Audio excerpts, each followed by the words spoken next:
guys, I'm Southwestgunner and welcome to my channel. Today we're filming out here in beautiful Arizona at the Cowtown gun range. Not only is this my first video, but we're going to be reviewing a very, very cool gun. It isn't a gun of mine personally, it's a friend of mine, so I'm going to introduce you guys to, most of you know him as Waffles it is. Some of you know him as AK Jesus. He's actually a personal friend of mine. His name is Alex. Come on in, bud. Man, what's up, partner? Thanks for having me, bro. Yeah, man. Alex, why don't you tell everybody watching a little bit about yourself, a little bit of history? So, basically, like, I was in the Marine Corps for a little bit. That's like where my military career ends. I didn't do that long, about a year. But before that, I've always been like an avid AK guy. You know, so I've always gotten into AKs since I was about 15 years old. I got my first AK. Since then, I've actually never owned an AR. I've like been all AKs or other kind of Russian guns. So I worked at a couple of different companies, some like AK related, some not, a lot of different gun stores, shooting ranges, different training firms, different manufacturing firms, and this, you know, all combined into, you know, being able to get one of these things now. So. Very cool, very cool. So I'm completely new to AKs. I'm an AR guy. ARs, pistols, you know, everything in between except for AKs. I want to get into it, but I'm a newbie, so I'm going to ask you some questions, and people that aren't, you know, familiar with them as well, it'll help them give some information. So what exactly is this make and model firearm? So this is a Izhmash Tiger. So it's a lot of people know it as SVD. In Russian, that stands for sniper rifle of Dragunov, Sniperskaya Винтовка Dragunova.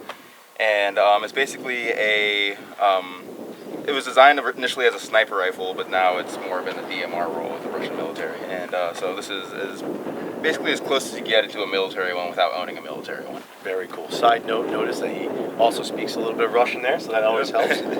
Most of the videos on these kind of guns, unfortunately, are in Russian, so it's very hard for people, you know, in America who only speak one language, like English, you know, per se, to understand what they're really talking about. So it's a good thing that we have you here, you know, to kind of give something, you know, for everybody, you know, for everyone to watch in America. You know, these guns they're not common, right? This gun is not a very common gun. Yeah, so there's only a couple thousand in the country. So there's usually like 4 types of Dragunovs. You have at least the ones in the United States. You have the actual military ones, like I said before. Those go for like over $20,000, and you can't find them. A lot of them are like Iraq bringbacks or Afghanistan bringbacks. Then you have these, the Tigers. So both of those are made in Russia, made in the Izhmash plant. These are the only difference between these and a regular Dragunov is that they come into the country. They don't look like this. They have like a different wood stock. They don't have a flash hider. They don't have a gas regulator, different furniture, all kinds of stuff. Very cool. So this isn't the original furniture? No. So this is furniture I actually had to buy from Russia. So then the other kinds are like Chinese models, the Type 79, MDM 86. Then you have the Hungarian ones, the FEG 18s, I would think they're called. And that's like the newest iteration of them. It's kind of like reverse engineered the Russian version, made it a little more sporterized. So, but this is about as close as you can get to a military one without actually paying the $20,000 and getting the full barrel and all that. Big price tag.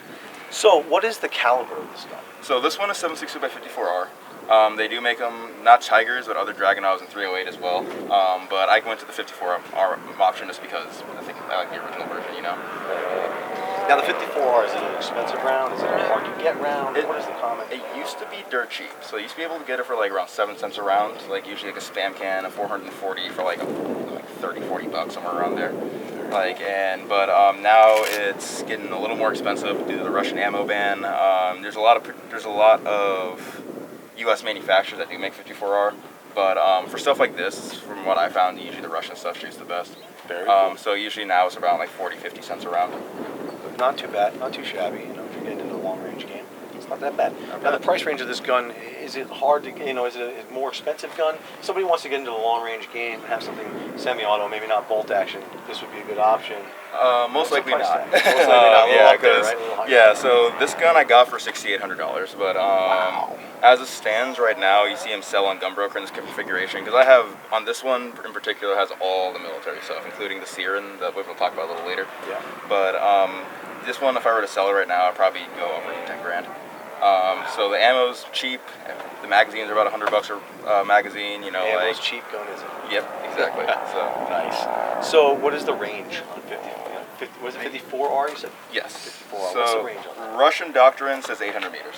But I've taken it out here at Cowtown actually to around 980 using match. Like I actually had a buddy who had an M110 and went step for step with it with an M110. He's shooting 118 LR. I was shooting match 182 grain, and we both reached out about the same accuracy, drop off about almost 1,000 meters. Wow, incredible. Now the ammo, is it most likely steel? Is it brass? Is it? Because most AK, you know, platforms, they seem to be using a lot of the steel stuff. So there's a good selection of both on the market. So, you know, they have like PPU, you have like Winchester, you have PMC. They all make brass iterations of 54R, but most people are going to be shooting, you know, like the BS Tula, you know, like Red Army Standard. Do you prefer the brass or the steel? And this one, steel all the time. Steel. Because bird and primed, usually when I do shoot brass through it, I actually pop primers. I'm not entirely sure why. I'm not sure if it's like this construction of the round, but every single brass load I've put in this gun has pop primers and actually caused malfunctions. The steel is probably the only thing that reliably runs through it. Wow, interesting. All right, so let's get into the details of the gun itself. Now, I'm going to start from the back. We'll just go from the back to the front, all the different parts, and I'll have some questions for you, just so you know, maybe some of the questions people would ask if they saw the gun. The stock. Let's start with the stock. Is the stock an adjustable stock? So it is a fixed stock, so pretty short length of pull. It's designed really to have your face right up on the scope, has a very close eye relief. The cool thing about the stock, though, is that this is the new iteration, or like about 90s S, early 2000s, where they switched from the wood stock that a lot of people know about to the polymer stock. The cool thing about it is this cheek piece gets your eye right in line with the scope, but since it's more like a DMR roll, like Russian soldiers, they usually clear house with these things. A lot of times you have to go to your iron sight, so this entire thing actually just flips over to the side. I would do it right now, but I don't want to knock the gun over. We'll show it in a little bit. Yeah. We're going to show it. We'll ask some questions first, then we'll go over the details, and we'll show each one of them. Sounds good. But that's pretty cool. So they can flip it over, go straight to irons, huh? Yep. Basically run it like that. Exactly. It's impressive. It's a pretty long gun to clear houses with. And this Now, is you a said short that that there are certain military aspects that would be carrying this kind of firearm? Yes. Would be issued this? So in the Russian military, from how I read it and how I... Go on. So in the Russian military, the way they do it is, from what I understand, the guys with the highest rifle scores, because it's mass issued in the Russian military, and like a lot of other militaries in like Africa, Asia, South America, Central America. Usually, like, it's part of, you know, the platoon element, where you have like one or two guys with these. Most guys will have AKs, maybe one or two guys have an RPK or a PKM. Very cool. So it's more plethora of different like AK style platforms. Exactly, but it's the whole thing with it is that just like on our role as a sniper, you know, like I'm not a sniper, but in terms of like the military, you know, it's more like recon, a lot more like crawling, stalking, you know, HVT elimination, like basically just overwatch. In this case, they're actually doing all the same platoon activities as the rest of the platoon. Sure. So Very cool. So we'll go to the next part. I guess we'd start with the trigger. How's the trigger pull on this? Is it a little bit gushy? Is it a nice clean break? Is it light? So it's a very long two-stage. So it has a very long, you know, like a first stage to it. You hit that wall, and then it has almost like, it doesn't break like glass, like, you know, if you're like on a bolt, like a really nice bolt gun, but it does have a really nice clean break. But there's a little bit of over travel. The reset is pretty long as well, but like I said, it's not a sniper rifle, it's a DMR. It's designed to be carried around, so you want to have a longer trigger on it. A little bit more of a pull. You don't want to get hung up on. Combat trigger kind of thing. Absolutely. You know? So the safety is on the side, like most AKs? Manual arms completely the same as any AK. Just the same as any other? Except it does have a bolt hole open. That's the only difference. So it does have a bolt hole open. Most AKs don't have a bolt hole open, from my understanding. Like I said, I'm completely new to the AK game, so just learning all this right now. Other than that, the mechanism itself, like the trigger mechanism and also the bolt, is it the same as an average AK? Is there anything different about it? So there are similarities. So the bolt is very reminiscent of an AK bolt, in terms of the difference being is that, first of all, it's short stroke piston instead of long stroke piston, so you don't have that giant, you know, piston rod hanging out the end of your bolt like on an AK. Second difference is that the bolt actually rotates in the opposite direction. Oh, so okay. So AKs, they go... Ejection pattern's still the same? On the side, it like sends them right into orbit, but you know. But launches it. Exactly. Then also has the bolt also has a different locking lug on it. So a separate locking lug. So that's 3 instead of 2 like on an AK. Very cool. But other than that, that's where the similarities end.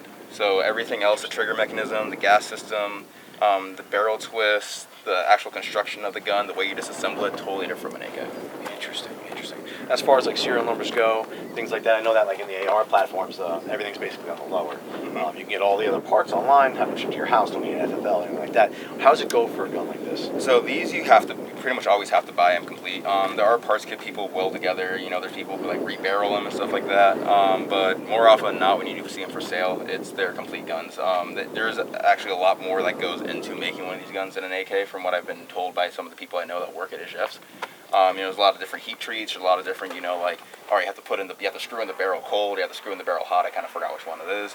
There's a much higher accuracy standard and quality control standard in most AKs. So, we'll get to the fun stuff like the scope, but first, irons. Tell me about the irons. Are they adjustable? How do they work? So exact same thing as on pretty much any Russian gun from like World War I. So tangent leaf goes out to 1,200 meters, so it's a little optimistic. Then you have a actual hooded front sight, almost like on Chinese AKs, which same AK tool to adjust it and all that, and all the adjustments are actually done in the front sight. Would you say the irons are pretty accurate for what they are? Yeah, they're a pretty nice crisp picture. You know, it's a very long sight radius. It's a much longer barrel. But really, the only time I ever use them is inside of 100 meters. Other than that, I'm using the scope. Very cool. So let's talk about the scope. The scope is pretty cool. Very interested in this. I don't know anything about it. I don't know the model. I don't know the make. Anything about the reticle. But the thing is very cool. I have shot this gun. This is the one that we had at Tucson. Yes. I have shot this gun. I shot about 650 meters at a plate, no bigger than a little coffee plate. I hit it twice in a row, no problem. It's extremely accurate. The scope is very clear. Pretty cool reticle. Yes. That little point to it. So tell me about it. It looks like you were telling me they can come off pretty easy. It goes on pretty easy. So this is a PSO-1M2. This one is actually serialized to the gun. So this one is actually not a Russian one though. It's a Belarusian one. They had some legality issues when they were importing the guns. So all these scopes that are on the Tigers are made in Belarus, not in Russia. And but basically it's a 4-power scope. I added this little AA adapter on there, so I can use AA batteries instead of little weird Soviet ones. So what does the AA batteries do? Basically illuminates reticle. So this is the second iteration of the scope, from the one designed in the 60s. How old would this scope would you consider? Is it as old as like a gun? Yeah, so they're both made in about. So they had the illuminated reticles even then. Yes. That's pretty interesting. So the original scope, the PSO-1, this is the PSO-1M2, had an illuminated reticle, also had a little IR filter that can drop down, and it's basically designed to defeat, like dudes are walking around with M3 carbines and they have those big, night sights on them, like with the big illuminators and the car battery looking thing. Seen that. So basically the whole thing is you have an illuminated reticle and you have that infrared filter, and it charges during the day, it just flips up and goes right here, faces the sun, gets charged. And at night, you just flip it down, you can't see anything, you can just see your illuminated reticle, and you have your screen down, and then you're looking around in total darkness, you see a big green blob, well, that's an infrared light source, shoot it, they're gone. Wow. So that's what it's designed to defeat. Pretty interesting. I like it. And it comes on and off the gun pretty easy. We'll do that in a little bit. We'll show that how it works. But that's pretty cool. That scope is really nice. How does it hold like zero? Does it hold zero pretty well? Zero is I've dropped the gun, I've banged it around, Toss it in truck, in matches, it's pretty robust scope. You can actually hear like the turrets click this lens inside. It's like 4M-way click, so kind of very cool. And I mean, this gun, yes, it's very nice. It looks beautiful. If you look up close, there is some wear on it. He does use it. He absolutely puts this thing through the ringer. But it's in great condition. Now, as far as the handguard, that's not the original, or is that the original? So that is not the original. Same pattern as the stock. There were black polymer handguards that came imported on the gun, but they don't have the slits. They don't have like the little grabby stuff right here. Okay. The cool thing about the handguards though is that they're actually spring loaded. So basically, since it's not a free floated gun, even though it's designed to be more precision type rifle, they're spring loaded so that basically when your barrels all move in harmonic stuff like that, the handguards can move independently with the barrel. So that's why you don't see a lot of bipods mounted up there. Interesting. I was curious about that too. I noticed there wasn't a bipod. I was going to ask that too. Do they ever run them with bipods? But there's no need. They usually use like Susan bags. They do run bipods. There's two different kinds. They both mount back here on the receiver. Oh. So basically, you're still having completely uninterrupted barrel harmonics even when you're. That's fantastic. Barrel harmonics are very important when it comes to precision shooting. Anybody that knows precision shooting at all will agree with that. It all really does come down to your barrel. Your internals, basically, in general, on any gun are pretty much what makes your gun make or break. Yes. Aside from that, the barrel itself. So, what length barrel is this? So this is about a 20-inch barrel. So the original Dragunov is 24 inches. So it's a little shorter. Also has a different rifle twist than most Dragunovs. It has a 1 in 9 opposed to the Russian standard pattern. 419, I want to say 74, was a 1 in 12. Okay. But it's cold hammer forged, chrome lined, which is kind of weird for a precision gun. Which is the top tier stuff, though. Yeah. Chrome lined, cold hammer forged barrels are personally my favorite. Oh yeah. I've shot 10.3 inch barrels, little shorty guns and stuff that are Same setup, and they are extremely accurate for what they are. Very durable. They last a very long time. Exactly. So this gun, I mean, it's going to last, with that kind of rifle and that kind of barrel. Now, as far as the, I see it's got a pretty cool brake. Is that considered a brake, flash hider? So that does three things. It's a flash hider, it's a bayonet mount, and then also it is actually a suppressor mount. A lot of people don't know that. I was going to ask about that. Suppressing this gun. It's possible to suppress it. It is possible. It is kind of hard in the United States. In Russia, they do sell suppressors that go right over that flash hider, but it's almost impossible to get it here.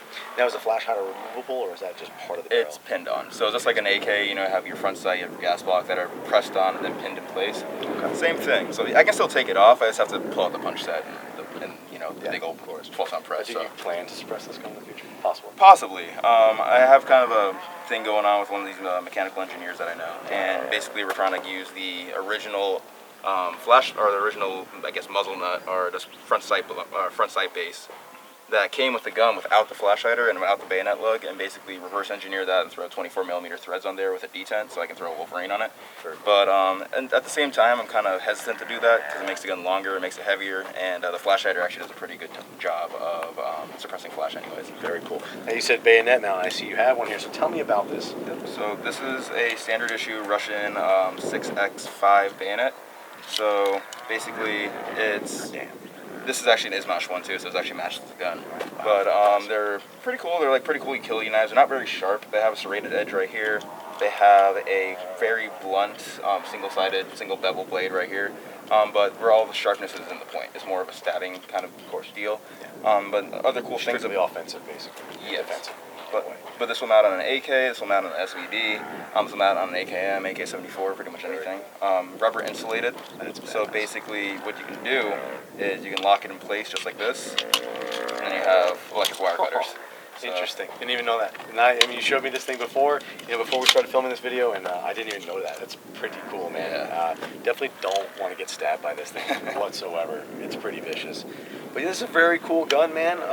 I definitely admire it. For the couple times I shot it with you, it was extremely accurate. I was blown away, and I mean, you're an absolute animal with this thing. So it's, I mean, it's your gun, of course. You're going to be technically should be the best with it. It's like one of like 3 guns I own. It's impressive. It's impressive. So I'm going to say that's about it right now. We will take it out to shoot and see how it shoots. Yes, sir. Sound good? Sounds good to me. Awesome.